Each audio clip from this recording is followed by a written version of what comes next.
Bapa dalam surga, kami mengucap syukur untuk waktu yang masih Kau berikan kepada setiap kami. Setiap hari adalah kesempatan ya Tuhan.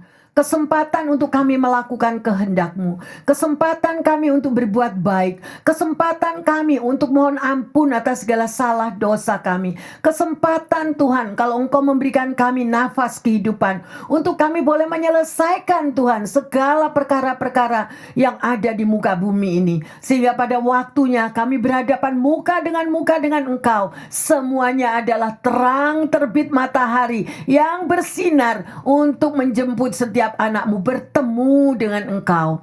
Terima kasih Tuhan. Sekali lagi ampuni salah dosa kami. Ampuni kekurangan kami. Ampuni Tuhan daripada semua masa lalu apapun Tuhan yang membawa kami lebih dan jauh daripada Engkau. Tetapi kami mau saat ini seperti apa yang Engkau kehendaki Tuhan. Untuk membereskan hidup kami selama kami di dalam perjalanan di dunia ini. Kami mau melakukan apa yang Engkau kehendaki. Sehingga kami tidak membawa beban Tuhan. Pada waktu kami bertemu muka dengan Engkau, semuanya terselesaikan. Terima kasih Bapa, terima kasih Tuhan Yesus. Roh Kudus, beracaralah. Saatnya kami boleh mendengar akan firman-Mu. Di dalam nama Tuhan Yesus, kami buka kebaktian siang hari ini. Yang percaya dan siap belajar lebih dan lebih lagi untuk mengenal akan kehendak Tuhan mengatakan, amin, amin, amin. Shalom yang terkasih.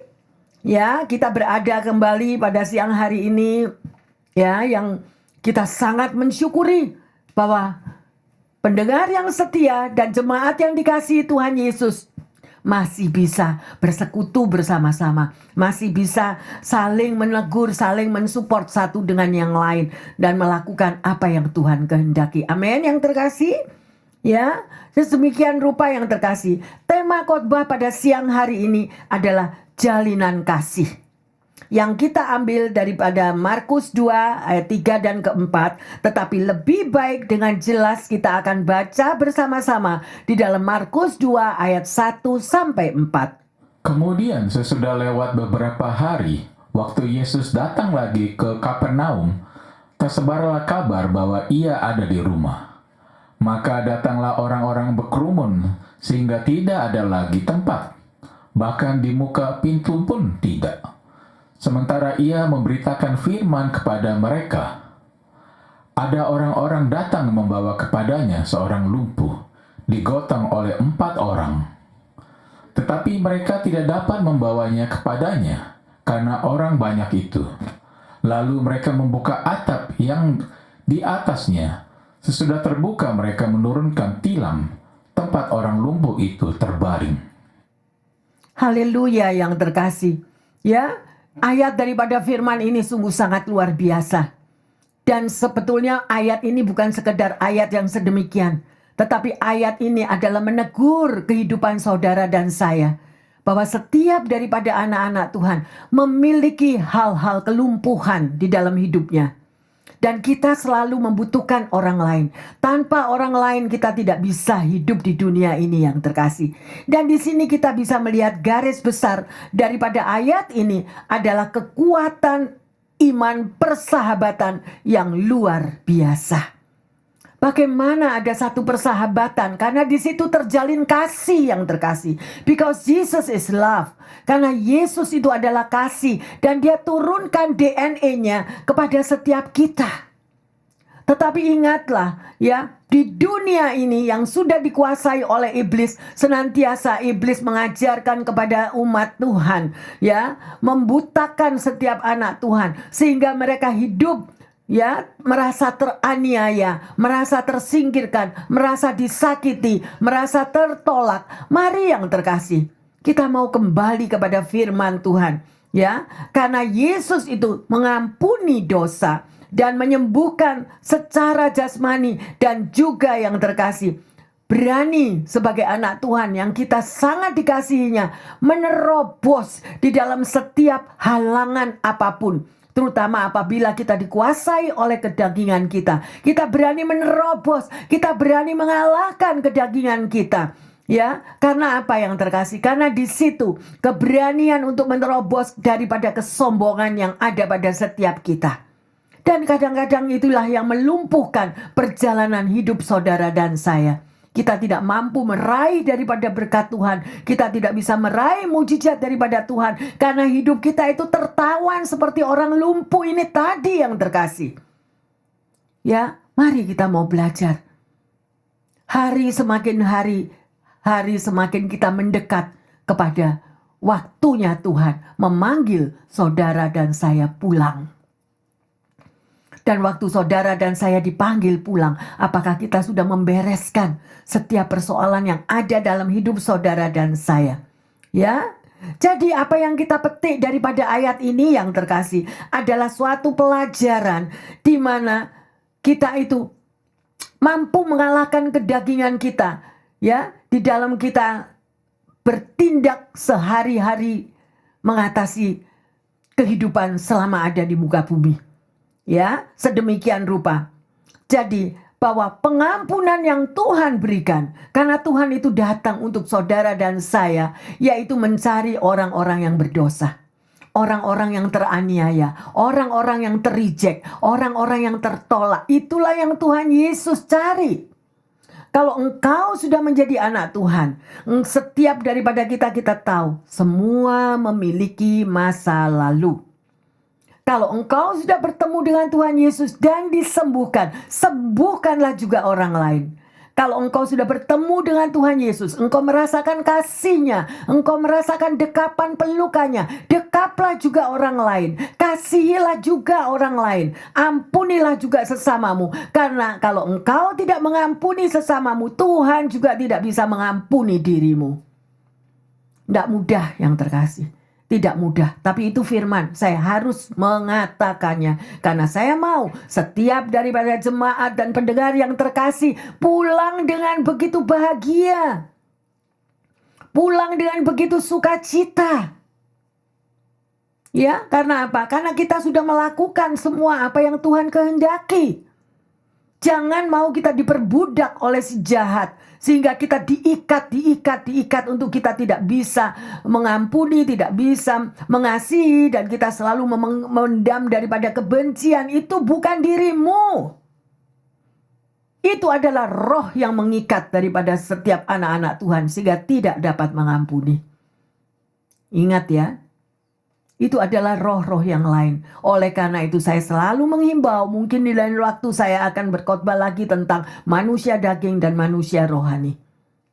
Sangatlah amat, ya, sedemikian rupa roh-roh jahat yang ada di muka bumi itu supaya anak-anak Tuhan tidak bisa bertemu dengan Tuhan Yesus. Di mana Tuhan Yesus sudah sediakan tempat kita masing-masing di surga yang indah, di surga yang kekal. Itulah tempat saudara dan saya. Perjalanan belum selesai. Kalau something happen pada hari ini dan kita tidak mampu mengampuni, kemana kita akan pergi yang terkasih? Kemana saudara dan saya akan pulang? Nggak mudah, saya tidak menjanjikan pengampunan itu mudah, no. Dan pengampunan itu jangan merasa, aku nggak bersalah kok. Maybe orang lain bersalah 100%, tapi aku punya bagian 1%. Dan 1% ini pun harus kita selesaikan di hadapan Tuhan yang terkasih. Karena saya mau setiap daripada anak-anak Tuhan dan pendengar yang setia, pulangnya digendong oleh Tuhan Yesus sendiri. Menuju ke tempat yang indah, surga yang mulia. Di mana kita semua berkumpul. Ada amin yang terkasih? Ya, dan di dalam ayat ini kita akan pelajari ada 4 hal yang kita harus tahu. Ya, yang pertama adalah Yesus sendiri. Menurut Anda, menurut pendengar yang setia, siapakah Yesus itu? Ya, Yesus adalah sumber daripada segala-galanya. Dia pencipta langit dan bumi. Dia adalah penyembuh. Dia adalah pengampun yang sejati, mengampuni umat Tuhan. Ya, di dalam segala kelemahan kita, Yesuslah yang hanya mampu menghapus dosa. Ya, dan itulah yang dipegang oleh orang-orang Farisi. Siapa kamu itu? Kok bisa kamu mengampuni dosa? Siapa kamu itu, ya? Sedemikian rupa. Tapi saya tidak mengkhotbahkan tentang orang Farisi, tetapi tema khotbah pada hari ini adalah jalinan kasih. Itulah yang Yesus mau di antara saudara dan saya. Begitu indahnya apabila di tengah-tengah keluarga, saudara bersaudara, orang tua dan anak tetap terikat di dalam satu jalinan kasih surgawi. Sangat indah. Kasih menutupi segala dosa. Itu adalah firman Tuhan. Kalau orang lain berdosa kepada dirimu, kita juga punya dosa buat orang lain loh.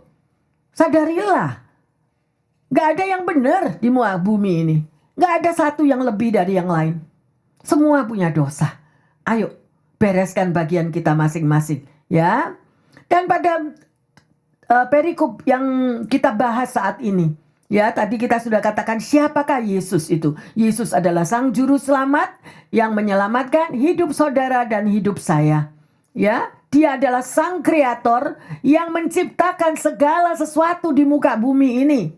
Sedemikian rupa yang terkasih. Ya, dan kita juga boleh melihat betapa kasih Bapa itu senantiasa memberikan kekuatan kepada setiap umatnya. Ya, mari kita mau lihat. Dan pada waktu kita membahas daripada firman ini adalah tersiarlah kabar di Kapernaum, ya, yaitu di mana Yesus, rumah Yesus yang ada di situ sedemikian rupa, ya. Dan karena tersiar kabar bahwa Yesus lagi ada di rumah, maka banyaklah orang datang berkerumun, ya. Orang banyak datang berkerumun yang terkasih, ya.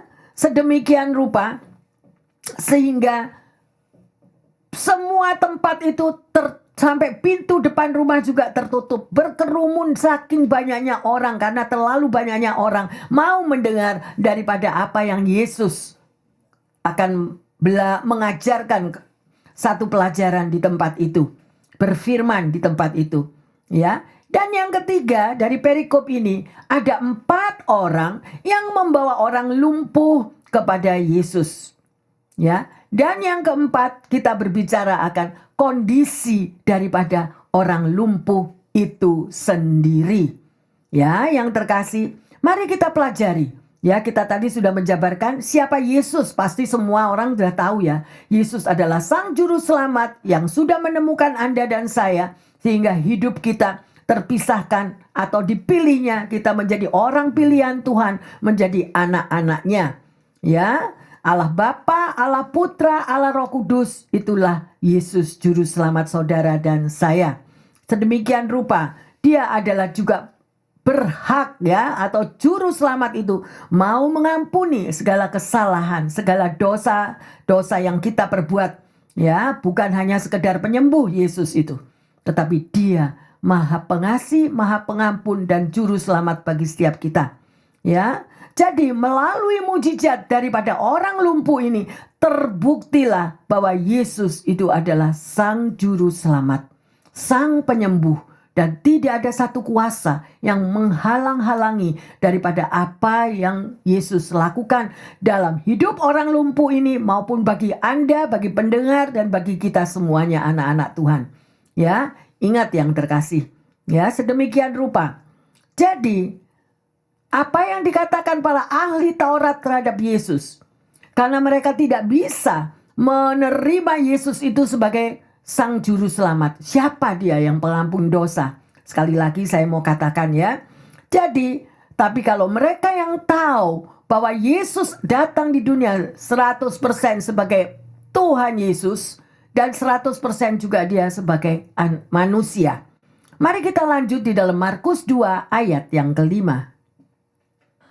Ketika Yesus melihat iman mereka, berkatalah Ia kepada orang lumpuh itu, "Hai anakku, dosamu sudah diampuni." Ya, yang terkasih, jadi tindakan pertama Yesus adalah mengampuni dosa orang lumpuh itu.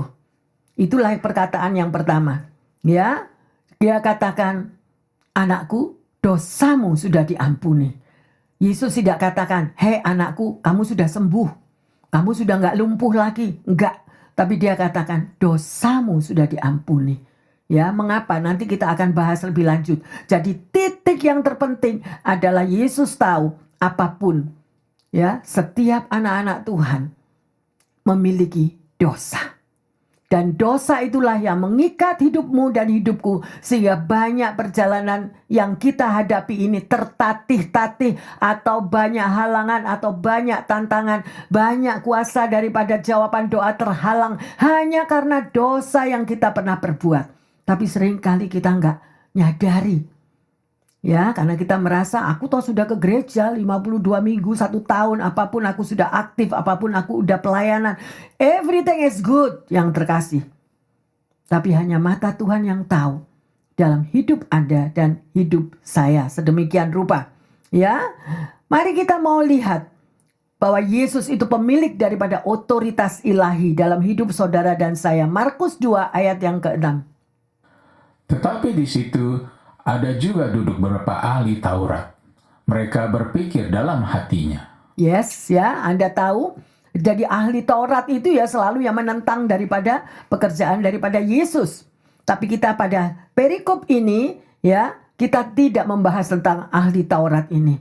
Tetapi pada waktu ahli Taurat itu ya memiliki perkataan-perkataan mereka belum diucapkan, baru di hati mereka. Tetapi Yesus sudah tahu apa yang dipendam di dalam hati, isi hati daripada ahli Taurat. Apa yang ada di dalam hatimu dan hatiku, sekalipun mulut kita tidak terbuka, yang terkasih, Yesus sudah tahu. Oleh karena itu, berhati-hatilah. Kalau engkau menyimpan sesuatu yang baik, yang positif, is okay. Tetapi kalau engkau menyimpan di dalam hatimu itu sesuatu yang negatif, sesuatu yang tidak baik, atau kita menjudge seseorang, atau kita memiliki asumsi-asumsi yang negatif kepada orang lain, Yesus juga tahu, yang terkasih. Mari kita berhati-hati. Di tahun 26 ini kita mau bersihkan semua penghalang-penghalang jawaban doa ya, yang terhalang hanya karena ada something wrong di dalam hati dan kepikiran kita. Ya, yang terkasih, sedemikian rupa. Ya, jadi Yesus paling tahu di dalam kehidupan saudara dan saya. Maybe engkau memiliki mimpi-mimpi indah yang belum terjawab. Maybe engkau merindukan jawaban doamu, tapi sampai pada tahun yang maju di tahun 26 belum terjawab. Ayo, kita mau datang lebih dekat kepada Tuhan. Ya, dan itulah apa di dalam kehidupan Yesus. Dia mengenal segala-galanya, tidak ada yang tertutupi di dalam kehidupan Yesus untuk saudara dan saya. Ya, sedemikian rupa. Tadi saya katakan 4 hal yang kita temukan pada ayat ini. Itu adalah pribadi Yesus yang pertama. Dan yang kedua adalah banyak orang berkerumun. Nah, ini adalah perihal daripada anak-anak Tuhan. Sebab mereka datang berkerumun di tempat di dalam rumah itu, bahkan menutupi daripada jalan pintu masuk untuk orang datang kepada Yesus. Yang terkasih, ya, kalau kita memiliki orang yang lagi sakit, kalau keluargamu lagi sakit, engkau akan mencari, mendengar seseorang, waduh itu ada dokter ahli yang hebat dimanapun, maybe dia ada di ujung daripada negara yang lain. Engkau akan berusaha membawa keluargamu, orang yang engkau kasih, untuk bertemu dengan ahlinya yang mampu menyembuhkan sakit penyakit. Demikian juga dengan situasi orang lumpuh ini. Ya, tapi kita tidak membicarakan orang lumpuh ini, masih kita membicarakan tentang 4 orang ini nanti setelah ini. Tapi yang kita berbicara adalah orang-orang yang berkerumun yang ada di dalam rumah itu. Ayo, kita mau koreksi diri. Firman Tuhan adalah untuk menghimbau. Firman Tuhan adalah untuk mengingatkan posisi saudara dan saya.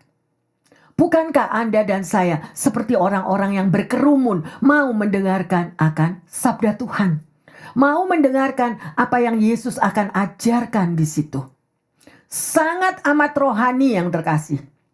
Kalau kita datang ke rumah Tuhan, kita menggebu-gebu, kita berapi-api, aku mau dengar firman Tuhan, aku mau melihat apa yang Tuhan mau berbicara. Sangat amat rohani.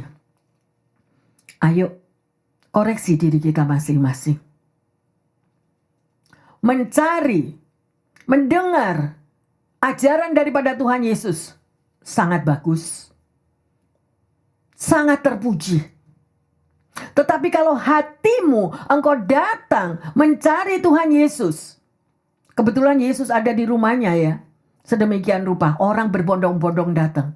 Anda datang berbondong-bondong di dalam gerejamu. Gereja itu mungkin ribuan orang, ratusan orang. Tetapi kalau hatimu itu kosong, hatimu itu tidak mencari Tuhan sesungguhnya. Tetapi hatimu itu hanya untuk mencari ketemu teman siapa ya. Apa yang aku bisa bisnis di dalam gereja itu ya. Apa yang aku bisa lakukan di situ. Semuanya nothing yang terkasih.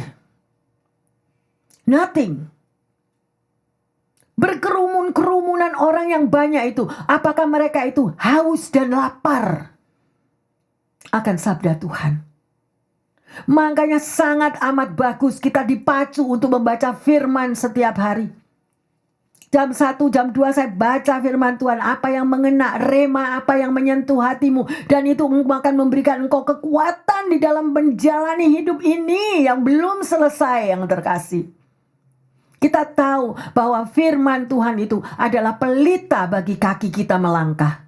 Supaya kita nggak jalan dalam kegelapan.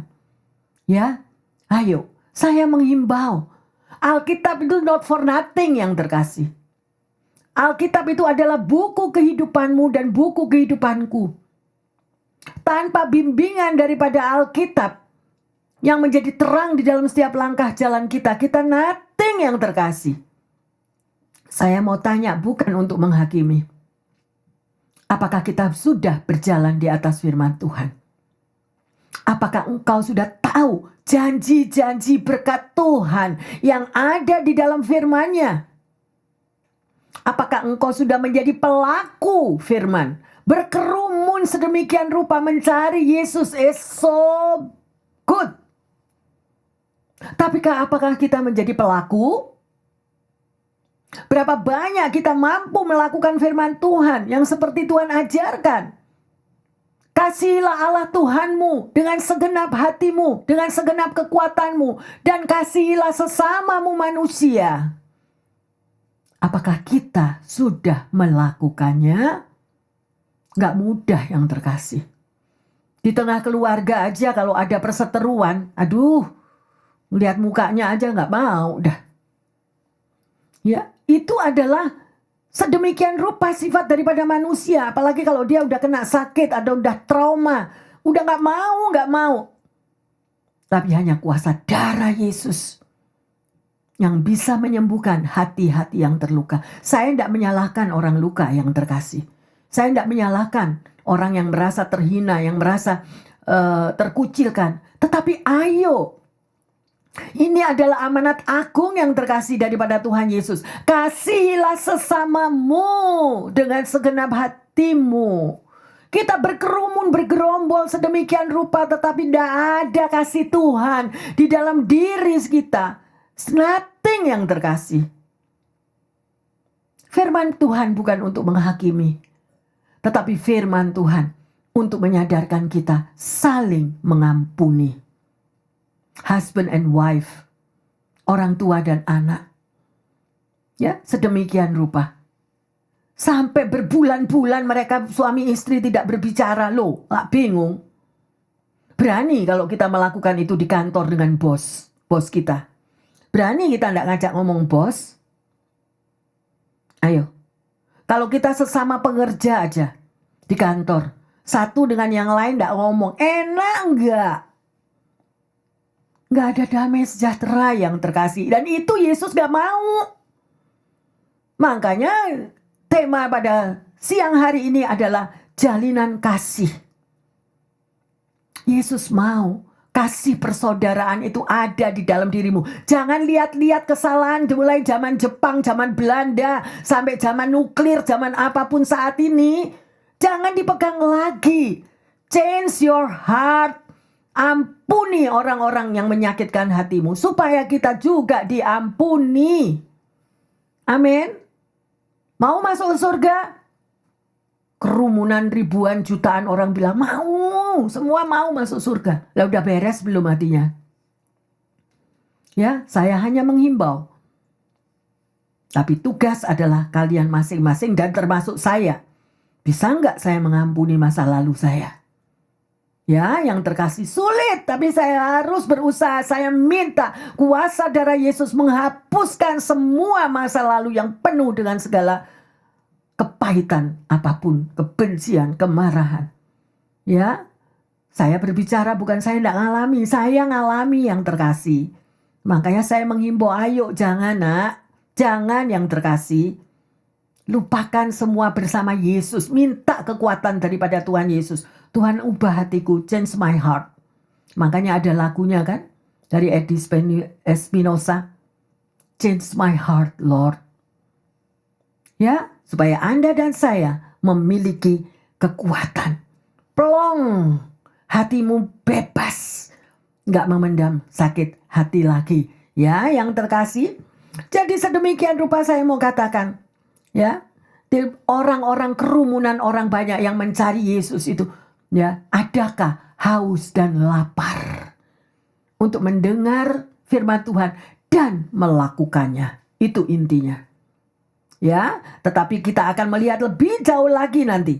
Ya, kadang-kadang kita malu yang terkasih. Sebagai anak Tuhan, kita malu melihat sikap-sikap anak Tuhan yang menjadi batu sandungan kepada orang lain. Menjadi batu sandungan kepada sesamanya. Why? Datang ke gereja dengan muka pepaya. Datang ke gereja untuk mencari wajah daripada Tuhan Yesus dengan uring-uringan. Di dalam kitab Pengkhotbah dikatakan apa? Jagalah langkah kakimu kalau engkau hendak pergi ke rumah Allah. Kitab Pengkhotbah, nggak percaya, buka sendiri nanti. Cari sendiri di rumah. Rumah Tuhan gak peduli. Biar satu orang, biar dua orang. Tapi ada kuasa otoritas surga di tempat ini. Ya, yang terkasih, ayo benahi diri kita. Ya, something wrong kalau Anda menjadi anak Tuhan. Tetapi hidup kita masih diikat oleh keduniawian. Ya, dibilang lagi, kalau ditampar pipi kananmu, berikan pipi kirimu. Oh, pastor sakit kan saya pastor. Gimana itu? Gak bisa saya. Nah, mintalah kekuatan, kemampuan daripada Tuhan. Ya, yang terkasih. Dari buah-buahnya, engkau sebagai pelaku firman Tuhan akan terlihat. Tujuannya apa? Daripada jalinan kasih Tuhan berikan untuk saudara dan saya pada siang hari ini adalah supaya engkau menerima berkat khusus dari surga. Berkat kelepasan, berkat membebaskan, berkat kedamaian. Pulang nanti dijemput oleh Tuhan Yesus sendiri ke surga yang mulia. Itu kita pulangnya enak. Yang terkasih, mungkin Anda harus melihat.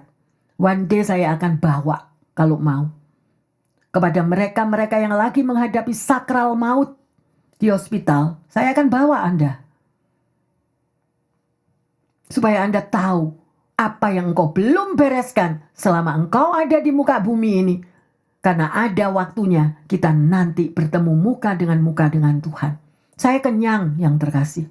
Mendampingi mereka dalam sakral maut. Dengan penuh kesakitan. Penuh teriak-teriak yang sedemikian rupa. Karena gak pernah beres. Gak mau pada waktu diingatkan marah. Ya, sedemikian rupa. Ayo, hiduplah dalam kasih persaudaraan yang terkasih.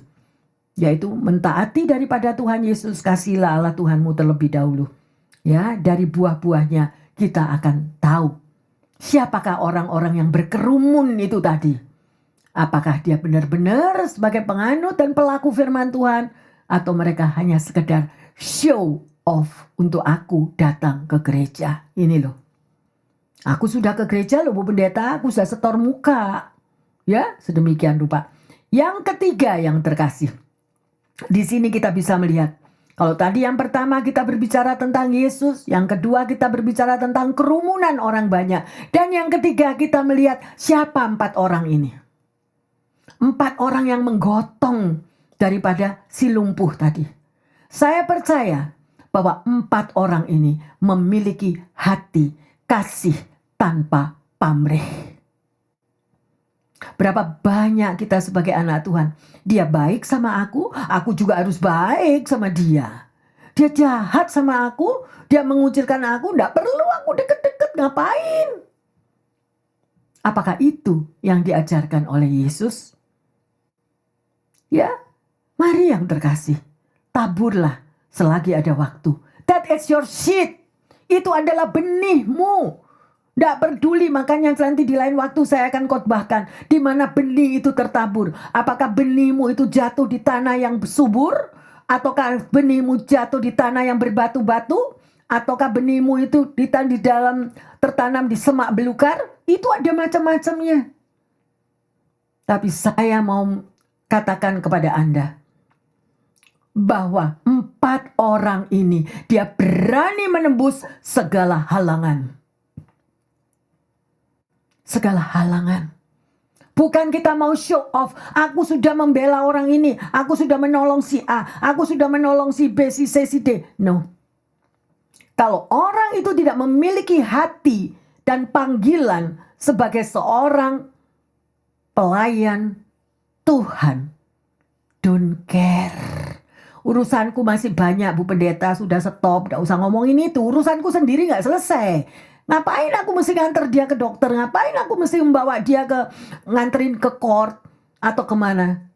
Yang terkasih, dari buah-buahnya engkau tahu siapa kawan, siapa lawan.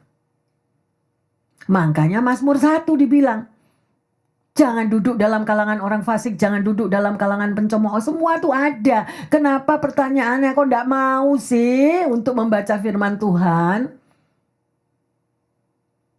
Itu pelita bagi kaki kita yang terkasih. Kita dikuatkan dengan firman Tuhan. Maybe orang lain tidak bisa menguatkan Anda, tetapi pada waktu engkau membaca firman Tuhan, engkau dikuatkan. Engkau dihiburkan. Ya, sedemikian rupa yang terkasih. 4 orang ini dia tanpa batas. Dia memiliki hati yang penuh kasih. Dia tahu dia jalan gotong 4 orang itu mau masuk di dalam pintu kerumunan orang banyak yang duduk berjejal-jejal. Apakah kerumunan orang banyak itu buka pintu? Oh iya, ini ada orang khusus ya. Ini ada orang spesial. Mengger, ayo mengger, beri dia tempat supaya dia bisa jalan. Ada? Nothing. Kalau Anda baca di dalam perikop ini. Nggak ada. Ada orang yang memiliki kebutuhan khusus. Adakah hatimu tergerak? Sedemikian rupa. Ya, saya tantang hari ini untuk menilai dirimu dan diriku. Koreksi dirimu masing-masing. Kalau mau menolong orang gak perlu disuruh yang terkasih. Spontani. Yesus kalau dia mau melakukan apapun bagi umatnya, gak tanya bapaknya dulu ya. Nanti dulu saya tak masuk di kamar. Aku tanya bapakku, Allah Bapak. Yesus 100% Yesus 100% manusia loh. Dia masih manusia. Gak pakai tanya yang terkasih. Bagaimana dia menghadapi wanita Samaria? Apa yang dia katakan? Nanti dulu ya, memang kamu dosanya, kamu penjina, kamu pencabul, kamu apapun. Nanti dulu. Ngantri dulu, sudah banyak orang yang di depanku daripada engkau yang datang sekarang. No, Yesus dengan spontani. Ayo koreksi diri. Apabila engkau menghadapi sesamamu yang di dalam penderitaan, yang sudah tak bisa nangis lagi karena bertubi-tubi tekanan hidupnya, apakah hatimu tergerak? Gak perlu disuruh Tuhan yang terkasih. Saya pernah bertemu dengan seseorang ya di dalam pelayanan menghadapi sesuatu daripada temannya yang lain menghadapi masalah. Dan dia tahu bahwa itu sudah sangat tercekik dan sangat terjepit. Masih dia bisa bicara. Ini sahabat loh. Orang kalau sahabat itu kan gini toh. Kemana-mana sahabat. Dia bilang, Bu Pendeta, saya tanya Tuhan dulu nanti kalau saya mau nolong dia apa enggak. Ya, itu dia berbicara demikian. Itu antara dia dan Tuhan. Ingatlah yang terkasih dengan tanda petik. Apa saja yang engkau perbuat kepada sesamamu, itu engkau perbuat kepada aku loh. Kepada aku. Yang terkasih, benihmu tidak akan hilang sia-sia. Benihmu tidak akan dimakan burung. Benihmu tidak akan mati. Karena benih yang kau taburkan itu engkau akan tuai. Saya ngalami beribu kali yang terkasih. Gak pernah terjawab. Oh iya ya, kenapa ya kok bisa ada mujizat? Oh iya ya, kenapa ya kok jawaban terjadi? Karena ada benih yang terkasih. Bagaimana benih yang engkau taburkan? Apakah engkau sudah pernah menanam benih, menabur benih? Atau me, I, mine? Me yang harus diperhatiin tuh Bu Pendeta. Me, aku belum selesai masalahku, anakku belum beres. Kerjaanku juga pas-pasan. Tapi Tuhan gak lihat itu yang terkasih. Tuhan gak lihat duitmu. Tuhan gak lihat kedudukanmu. Tuhan lihat hatimu. Saya tantang Anda hari ini. Jalinan kasihmu. Karena apa saja yang kau perbuat kepada hambaku yang paling hina. Apa saja yang kau perbuat kepada sesamamu. Ya, engkau berbuat terhadap Tuhan loh. Terhadap Tuhan yang terkasih. Engkau mempiutangi Tuhan. Demikian 4 orang ini. Dia gak habis pikir. Dia lawan penghalang itu. Gak boleh masuk di muka pintu. Ya udah, yang satu bilang ini. Dan apa yang terkasih? 4 orang ini sepakat loh. Kalau 4 orang ini ngomongnya A, semua mesti A. Baru bisa ngangkat orang ini. Bener gak? Kalau yang satu bilang A, yang satu bilang B, yang satu bilang C, yang satu bilang D. Orang yang diangkat itu gelondong yang terkasih. Karena yang satu mau belok kiri, yang satu mau balik kanan, yang satu mau merambat, yang satu mau mundur. Gak mau. Apa yang terjadi? Orang ini gelimpang yang diangkat ini. Dan bagaimana situasi keadaan daripada orang lumpuh ini, kalau mendengar daripada keluhan 4 orang ini, kamu ini berat-beratin aku aja. Kamu kira kamu tuh enteng dah? Kamu kira kamu tuh ringan dah? Kamu ini berat. Ya, tapi tidak ada daripada 4 orang itu. Ya, tidak ada satu yang komplain. Mereka sepakat. Diperlukan kesepakatan yang terkasih di dalam engkau melayani Tuhan. Karena apa yang kau alami itu adalah engkau lakukan bagi Tuhan Yesus. Amin. Ya, mari yang terkasih. Tahun 26. Berubahlah, saya mengimbau. Buang semuanya. Penghalang-penghalang berkat rintangan-rintangan di dalam engkau melayani Tuhan. Apa saja yang engkau perbuat di sehari-hari. Maybe engkau tidak aktif di gereja. Maybe engkau tidak ada di dalam terlibat di dalam pelayanan gereja. Tapi engkau ada di keluarga, bukan? Satu dengan yang lain saling menopang. Ya, seperti piston. Kalau yang satu lemah, satunya ngangkat. Kalau yang satunya jatuh, yang satunya gendong. Demikian rupa yang terkasih. Dan akhirnya apa yang dilakukan oleh 4 orang ini tadi? Tidak ada satu yang komplain. Kamu nih ngasih kerjaan aku sudah gak ringan, gendut lagi. Yang mesti diangkat. Nah, gak ada. Akhirnya apa? Mereka naik ke atas atap. Apa ringan gendong naik atas atap itu? Gak ringan yang terkasih. Ya. Dan akhirnya dengan membuka atap itu, mungkin mereka mendengar suara apa ya yang di atas itu. Duak, duak, duak, duak, duak, duak. Yesus yang di bawah. Ada apa ya ini? Lihat apa ini? Akhirnya 4 orang yang membawa Yesus. Pada saat Yesus lihat ke atas dan melihat iman daripada 4 orang ini punya iman yang terkasih. Pasti dia ngomong, oh aku dengar Yesus lu di Kapernaum. Yesus pulang ke rumahnya. Ayo, ayo Ndut. Kamu tak bawa ke situ Ndut. Nah, maybe gendut orangnya. Ayo. Dan yang orang lumpuh ini tadi no comment. Dan dia ngikut aja, surrender. Kadang-kadang saudara lemah di dalam hidupmu. Tapi engkau memiliki teman-teman yang kuat imannya. Dan itu bisa menyupport engkau. Membawa engkau kepada Yesus. Dan disitulah pertemuan pribadi dengan Yesus. Mengubah segala-galanya. Akhirnya orang lumpuh tadi. Ya, dengan keseimbangan. Itu tidak meluncur sendiri kayak pelorotan. Dari atas ke bawah. Enggak, yang terkasih enggak jatuh. Dan akhirnya orang lumpuh ini bertemu dengan Yesus. Dan pertama kali apa yang Yesus katakan? Dosamu sudah diampuni. Karena Yesus tahu semua penghalang berkat di dalam hidup kita. Itu ada dosa. Dosa itu penghalang. Maybe dosa itu dari leluhurmu, dari orang tuamu, dari kakek, nenek, moyang apapun. Tapi kalau kita nggak pernah buka mulut, kita nggak pernah ngerti bahwa kita bisa minta ampun, kita bisa bertobat kepada Tuhan, mengampuni semua yang ada di atas kita semuanya itu. Maka semuanya itu akan jadi penghalang daripada jawaban doa yang terkasih. Akhirnya orang lumpuh ini menjadi sembuh, sehat yang terkasih. Dia bisa jalan pulang lagi. Ya, dan sedemikian rupa itu tadi yang dikatakan melalui dibawa oleh 4 orang temannya yang seiman, yang memiliki kekuatan bersatu hati. Tapi kalau daripada 4 ini, jangan lama-lama loh ya kalau bawa. Aku gak mau susah-susah loh ya. Belum berangkat sudah ngomel. Berapa banyak dari kita anak Tuhan, kalau menghadapi sesuatu, belum bertindak, tetapi sudah negatif terlebih dahulu. Ya, itulah yang ketiga. Demikian rupa yang terkasih, mari kita lihat di dalam Matius 12 ayat yang ke-25. Tetapi Yesus mengetahui pikiran mereka, lalu berkata kepada mereka, "Setiap kerajaan yang terpecah-pecah pasti binasa, dan setiap kota atau rumah tangga yang terpecah-pecah tidak dapat bertahan." Nah, keep it this. Perhatikan ayat ini yang terkasih. Ya, artinya apa? Di dalam keluargamu, di dalam komunitasmu, di dalam gereja harus ada satu hati. Jangan terpecah-pecah. Tidak ada yang satu mau merasa aku lebih dari yang lain. Tidak ada yang terkasih. Ya, sekalipun pendeta kita sama-sama merangkul, kita ini satu tim. Nyadar nggak sih kalau kita ini satu tim?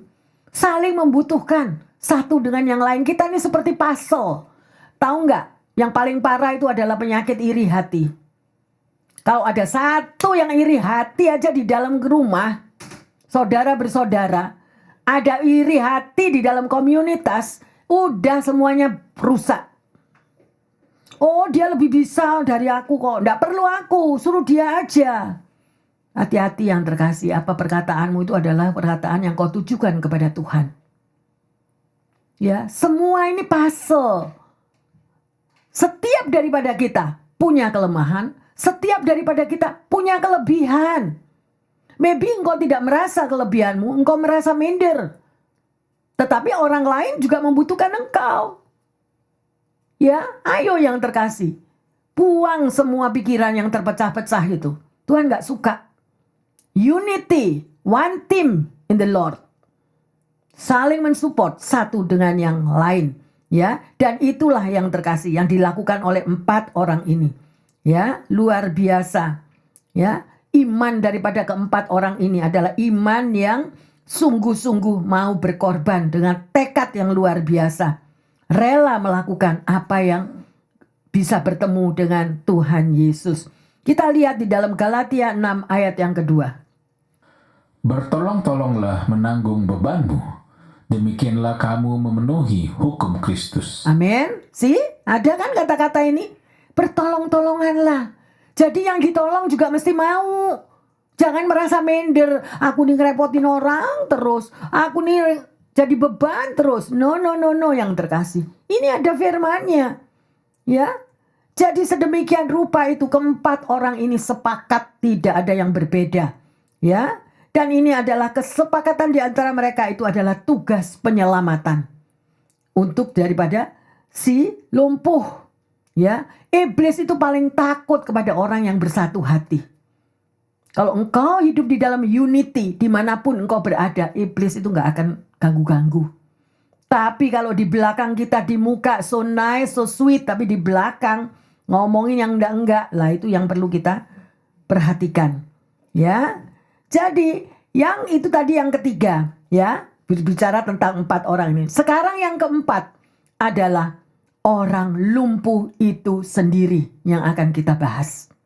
Yang terkasih, jika saat ini saudara dan saya mengalami pergumulan yang berat, ya, dan merindukan pertolongan Tuhan, mari kita mau belajar akan waktunya Tuhan.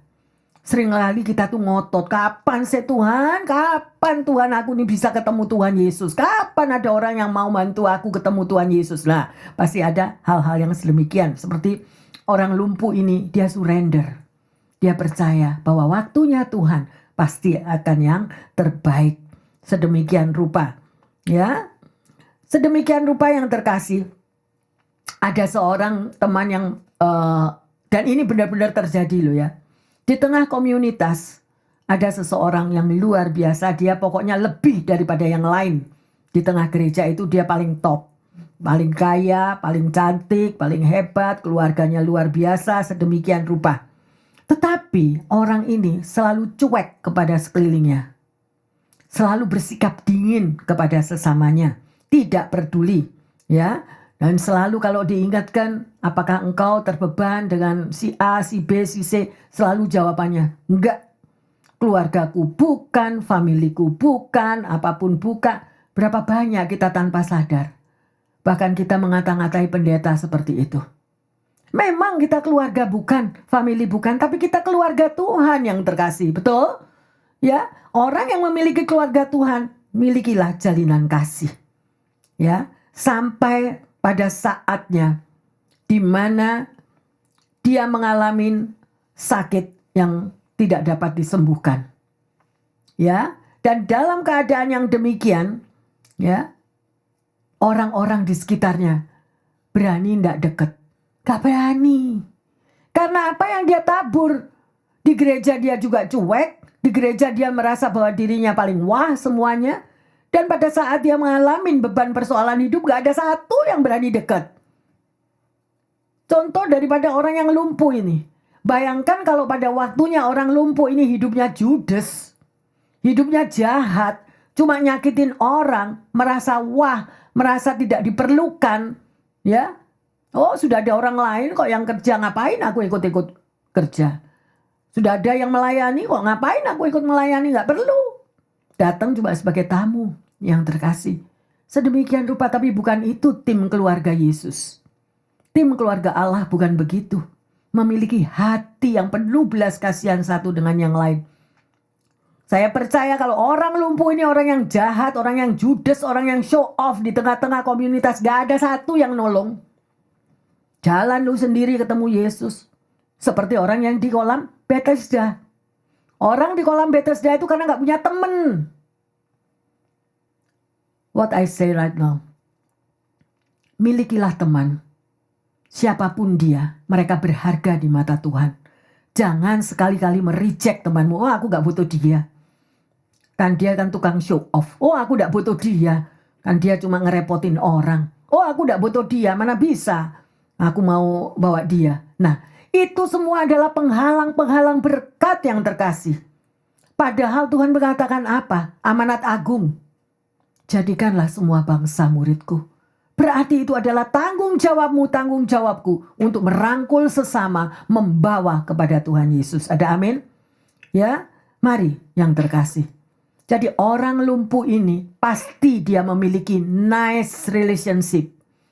Pasti dia memiliki hati yang baik kepada sesamanya. Sehingga orang-orang yang menolong semua datang untuk ready. Untuk mengangkat bebannya dan membawa kepada Yesus. Pertemuan dengan Yesus adalah sangat amat menyelamatkan. Mengubah kehidupan kita. Mari yang terkasih. Ya, jangan kita biarkan. Sampai pada akhirnya orang yang begitu luar biasa di tengah komunitas itu akhirnya meninggal. Tahu Anda siapa yang pada waktu meninggal terjadi sesuatu yang harus diselesaikan semuanya? Cuma hanya pendeta dan keluarganya. Hanya pendeta dan keluarganya ini. Yang semua temannya itu tidak ada satu yang mau datang loh. Nggak ada satu yang mau dekat. Ini kisah nyata. Makanya tanam benihmu. Tuhan nggak minta duit kita. Tanam benih kasih, because Jesus is love. He died in the cross for you and me. Jangan merasa aku tidak butuh orang lain. Kita saling membutuhkan. Oleh karena itu diperlukan jalinan kasih. Ya, yang terkasih. Ya, saat Yesus menyembuhkan saudara dan saya, sembuhkanlah juga orang lain. Saat engkau menabur di dalam kasih kepada sesamamu, percayalah, Yesus gak akan ngutang kok. Jangan ada ini loh, sombong itu terlalu penghalang berkat. Sombong, iri hati, udahlah wes. Itu yang ngerusak di mana-mana. Ngerusak di tengah keluarga, ngerusak di dalam komunitas, ngerusak di mana-mana. Di tengah pekerjaan. Biarlah melalui khotbah pada siang hari ini kita disadarkan. Ya, yang terkasih, hari ini kita sudah belajar ya, jalinan kasih. Pertanyaannya, apakah engkau sudah memiliki jalinan kasih kepada sesamamu. Baik di tengah keluarga, maupun di tengah pertemanan, di tengah pekerjaan, maupun di tengah komunitas.